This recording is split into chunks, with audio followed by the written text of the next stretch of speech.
17 साल और 21 दिन के बाद मैं यहाँ अंदर दाखिल हुआ हूँ और मैं यहाँ से गुजर के जाऊँगा। मेरे लिए बहुत शदीद किस्म का खुशी का लम्हा है ये।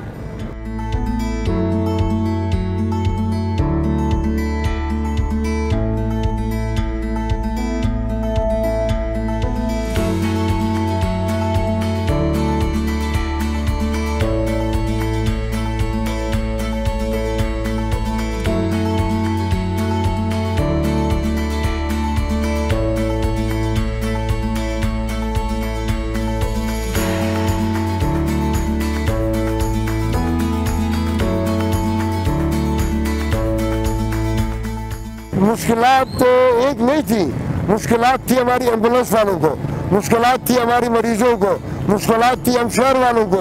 रोड ब्लॉक था, 20-20 मिनट आधा घंटा हम लोग यहाँ खड़े होते थे और यहाँ पर ट्रैफिक जाम थी।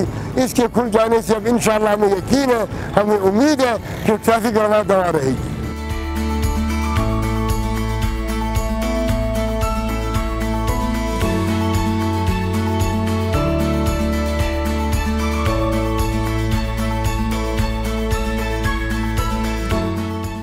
ये रोड जो आप देख रहे हैं इसको रेड जोन के नाम से मशहूर था।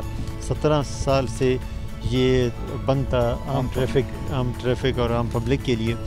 तो आज हमने पहले भी कहा था कि रेड जोन हम वो कर देंगे। सिक्योरिटी देना हमारा काम है जितने यहाँ पे वो हैं, लेकिन किसी के लिए हम रोड नहीं बंद कर देंगे। ये आम शारा के लिए हमने खोल दिया, आम ट्रैफिक के लिए। तो हमने कहा कि अगर हम अपने आप को सिक्योरिटी नहीं दे सकते हैं तो फिर लोगों को क्या देंगे। और रोडों को बंद करना कोई सिक्योरिटी के नाम पे ये मेरे ख्याल मुनासिब नहीं है।